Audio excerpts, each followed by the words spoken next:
Hey, what is up, everybody? And welcome to Where Are the Ladies At? This is a podcast that I put together because I'm a history nerd, and I realized as I was thinking about it one day that there was not a lot of ladies that I learned about in history, and that seemed kind of suspicious, seeing as how we're half of the population. So I figured there was more out there, and so I started looking, and guess what? I found there were more. And on this podcast, we talk about them. Sometimes we talk about women that you know in the hopes that maybe you can know more of their story. But for the most part, we try to find women that are little known in both history, legend, and myth. So, with that being said, you're probably wondering who is the we keep talking about, and the we is me. I am Kim. I am a novelist, a history nerd, an archaeological groupie, all around just lover of anything in the past, whether that be actual past or mythological past. I have an affinity for all of them. I am also a novelist, so I love to look at the stories and really dive into those for you. And if that sounds like something you're into, then welcome. Welcome to Where All the Ladies At. I do 2 episodes a week. The first one is on Mondays, and it is myth, legend, and fairy tale, whatever you want, myth and legend. And then Thursdays covers a actual person. This week is actual people. And this month I've been covering Asian Pacific Islander Heritage Month.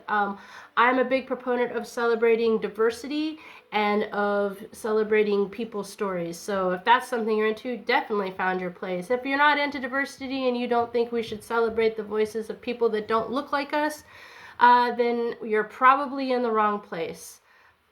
I'm just saying. I know that there is some things happening. By the way, Asian Pacific Islander I know is specifically geared to the U.S. It's a celebration we have there.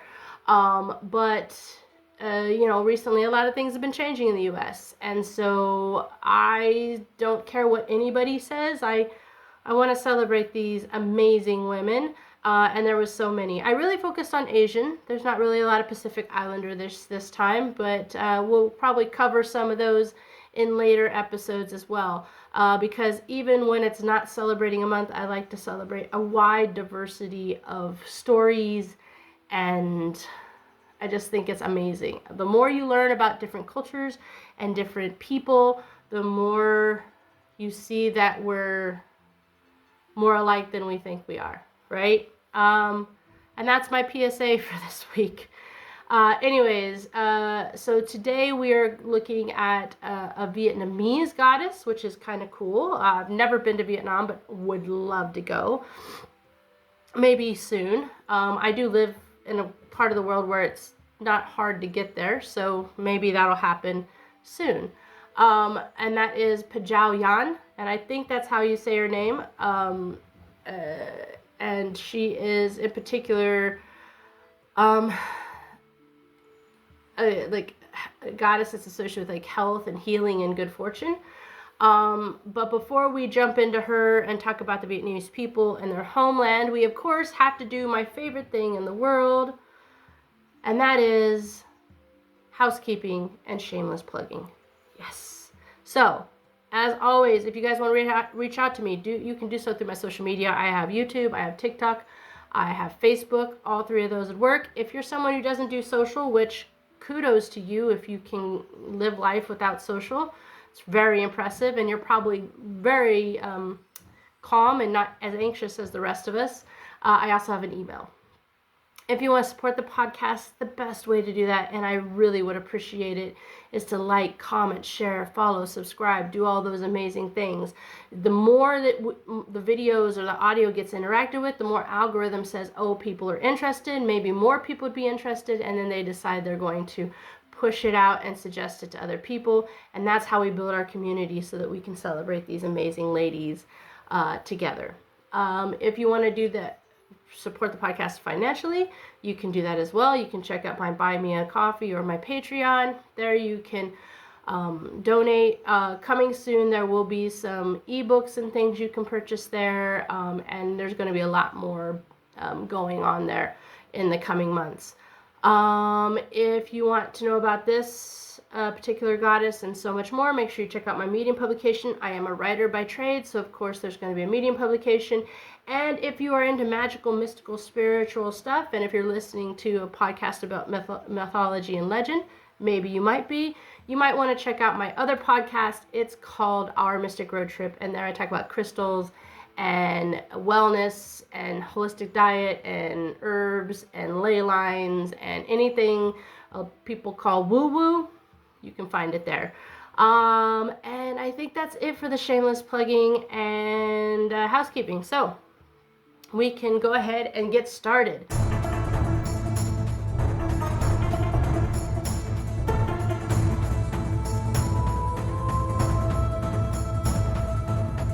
So I have been fascinated by learning about all of these Asian ladies and goddesses, right? I know a little bit, obviously, because I'm a nerd and I study, but I mean, I knew very little about Asian mythology. I know some about Japanese because I watch anime. And it's caused me to go look and search out things when I'm like, what is this about? And I know a little bit about Chinese because I like Chinese literature and also animation. So therefore I kind of look and see, you know. But for the most part, I had no clue. So this whole month has been really, really cool. And because I've dived into some other places that I haven't really researched, it's been even cooler. So like I said, today we're diving into Vietnamese mythology. And we're looking at Pajau Yan. And as I said before, she is a goddess of health, healing, and good fortune.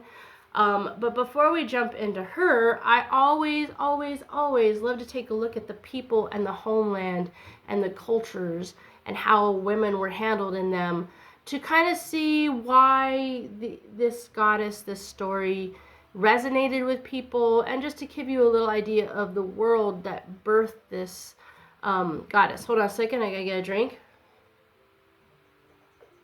I know this is not wine. This is cherry juice and mineral water.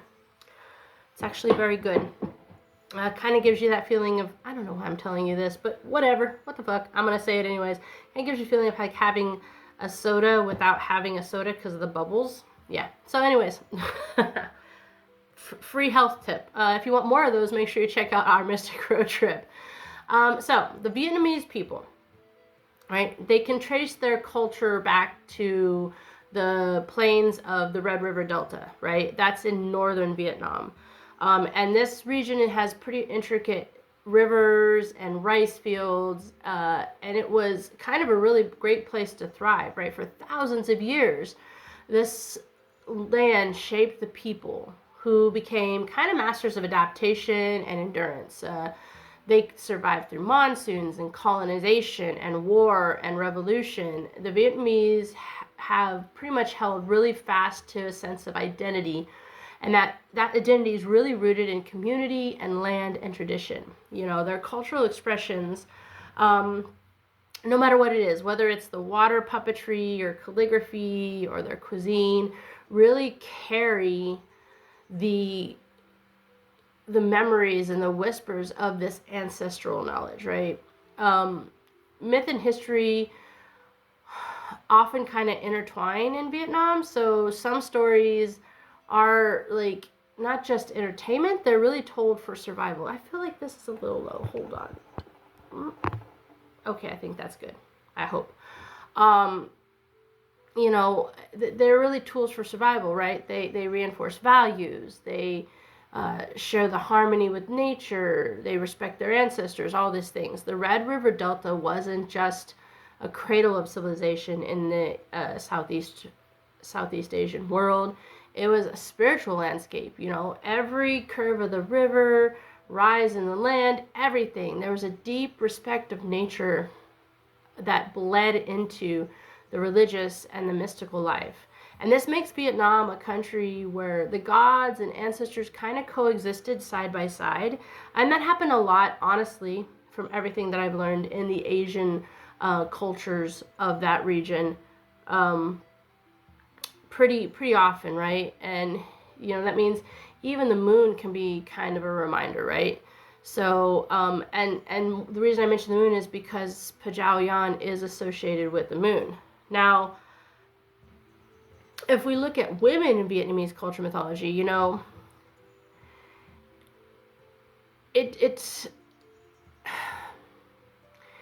it doesn't just take mythology, right? And it really doesn't shy away from the power that women hold, right? In a lot of ways, it elevates them. The legendary Trunk sisters, who we're talking about on Thursday, they rode into battle against Chinese invaders in 40 CE, right? You also have Lady Triao, who declared she'd rather ride storms and fight tigers than be submissive. And so there's a lot of space in this culture for warriors and leaders and spiritual icons. But that's when it comes to that. If we look at the traditional role, the women, there were traditional roles that were expected for them to take on, right? They were supposed to be paragons of beauty and humility and, discipline. They often were judged by the four virtues. Now, I'm going to look at my notes here because I want to make sure I get them right. So you have Kong, which is work, Dung, which is appearance, Gon, which is speech, and Han, which is conduct. So you have to do everything to look good. You have to do everything but look good doing it. Don't talk too much and never complain.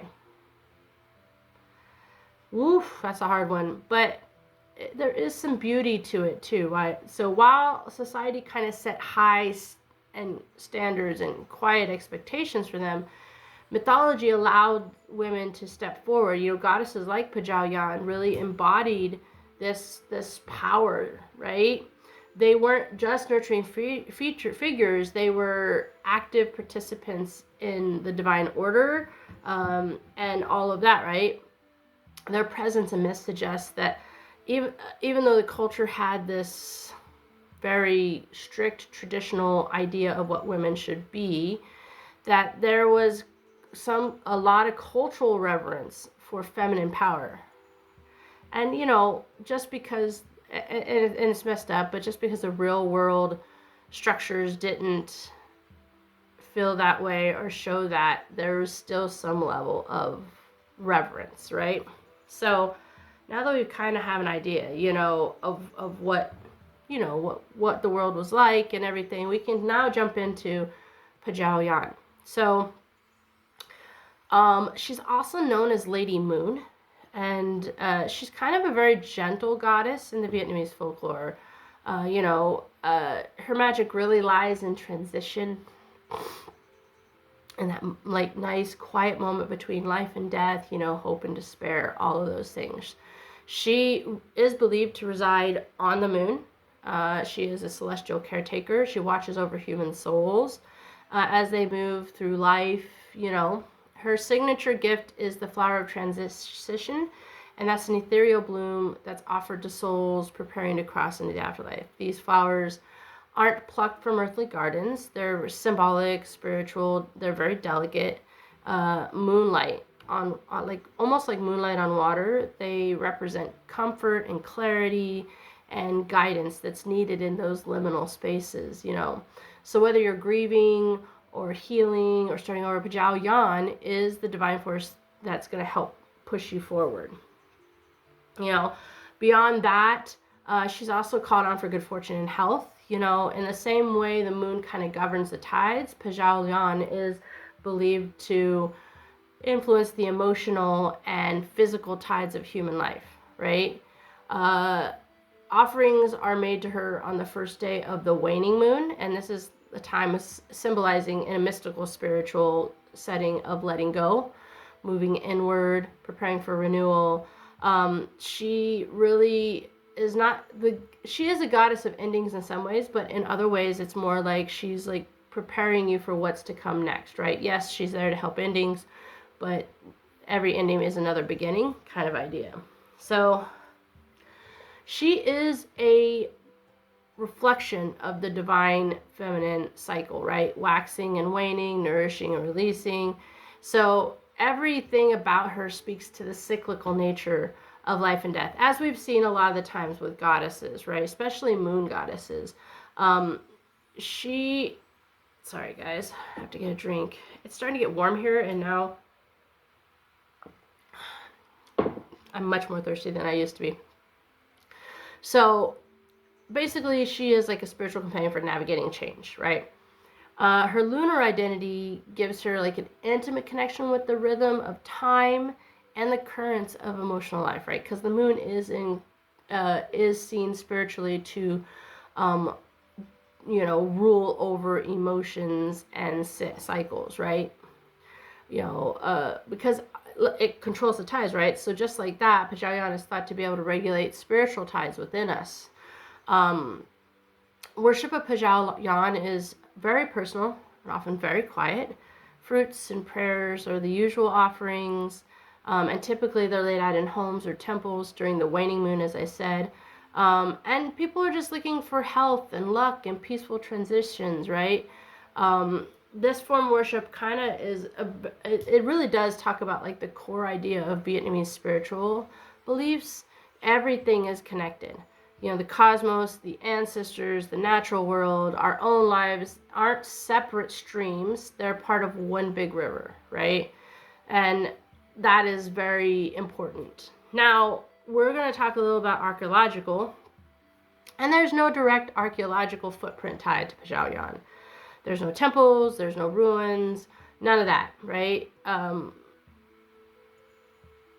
Excavations across the region have revealed a long-standing tradition of worshiping mother goddesses and feminine deities, and that kind of points to a culture that has long held that sacred divine feminine in great regard.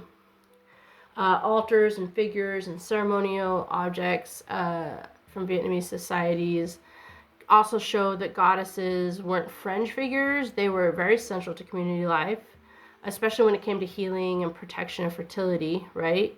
And though her myth may live more in oral tradition and spiritual practice than in stone, she definitely fits within this kind of matriarchal thread of sacred presence that runs through Vietnamese history. So that's a little bit about Pajau Yan. Now, we're getting ready to go into story time, which is one of my favorite parts. I always want to pre-state that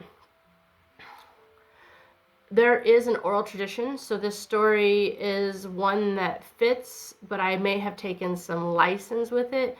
But when I did try to make sure I stayed within the cultural idea of the Vietnamese mythology and culture. I am a writer, so hopefully it played out well. So we're going to talk about the Lady of the Moon and the Flower of Transition. So as always, grab your beverage of choice, whether that be a cocktail or a cocoa, curl up with a blankie, and let me read to you a story about Pajau Yan. Long ago, when the world was still young and the skies whispered directly to the earth, the land of Van Long bloomed with emerald rice fields and rivers that gleamed like threads of silk. In one quiet village, nestled at the foot of a misty mountain, lived a woman named Pajau Yan. She was no ordinary hero. Pajau Yan was born under a waning moon, her first cry said to have echoed with the sound of wind moving through bamboo, soft but impossible to ignore. From childhood, she showed an uncanny gift. Her presence brought comfort. Her hands stitched broken spirits as effortlessly as they did torn skin. People said she could speak to the water and hear the pain in trees, but Pajau Yan never claimed to be more than a humble servant of life. She traveled barefoot from village to village, a satchel of herbs slung across her back, whispering ancient chants as she tended to wounds both seen and unseen. She sat with the grieving, held the hands of the dying, and taught young children the art of listening to themselves, to the earth, to silence. Her heart belonged to everyone, and somehow there was always enough to give. One evening, while resting by a moonlight lake, its surface as smooth as polished jade, Pajau Yan sang a song of farewell for an elder who had passed earlier that day. Her voice carried across the still water, up into the stars. That night, the moon spirit descended, drawn by the purity of her voice and the echo of her compassion. Cloaked in silver mist and glowing like pearl, the spirit appeared before Pajau Yan. "You have given your light freely," the moon spirit said. "Now let your light shine from the heavens." The moon spirit offered her a choice: to remain on earth, bound by the limits of flesh and time, or to ascend and become something more, a guide for all souls, a healer across the veil, a keeper of transitions. With tears like dewdrops and a heart both heavy and full, Pajau Yan accepted. She stepped into the moonlight, and with a final bow to the earth, she rose, her feet never again touching soil. In her place by the lake, only a single white flower remained, glowing faintly in the dark. From that night on, Pajau Yan became Lady Moon, watcher of souls and bringer of the flowers of transition. When the waning moon hangs low and soft in the sky, her followers say she is closest to the earth listening. That's when offerings are made: fruit, incense, whispered prayers. She appears not in form, but in feeling, in the calm that comes after grief, in the dream where a lost loved one says goodbye, in the quiet courage to begin again. She is not a goddess of thunder nor war. She's the one who helps you walk through the doorway, between this life and the next, between endings and beginnings. Pajau Yan is moonlight on dark water, soft, steady, and always there. Yes, very, very cool. I think if we look at her, we have to look at there's a huge, vast, intricate web of Vietnamese mythology, but Pajau Yan offers something kind of rare and deeply needed, right? Gentle continuity. She doesn't hurl lightning or wage war. She's quiet. But not less powerful. In some ways, maybe even more powerful, right? She kind of lives in that in-between. In this way, Pajau Yan feels a unique and very sacred space in Vietnamese spiritual thought. She is the divine custodian of transition, healing, and lunar wisdom. I think you have to see, her presence really speaks to the culture's reverence for impermanence, right? The understanding that life is constantly shifting, waning, and waxing, like the very moon that Pajau Yan calls home. Her flowers of transition are more than mythic symbols. They represent age-old belief that even ends carry blessings, right? So, this cosmology is rich with dragons and ancestral spirits and heroic warriors, and she kind of stands out because she is a conqueror, but like in a compassionate way. She helps you conquer your own feelings, right? She watches over souls, guides them through the veil, all these things. And I think that's it, guys. I hope you enjoyed learning about Pajau Yan. It was very, very cool learning about her, and I'm sure there's so much more to learn. I think with her, we're kind of reminded of the profound ways in which mythology really, really intertwines with like the cultures of the people. They're not only, the tales of these gods and goddesses are not only narratives, for divine intervention, but they also mirror our own hopes and values and experiences. I think that's super important to remember. And that's it, guys. Thanks for your time. I hope you enjoyed. I hope I inspired you to check out some more goddesses. Next month, I'm super excited because this is the last episode for the goddesses of for Asian and Pacific Islander Heritage Month. Next month, we're celebrating Pride. That's right.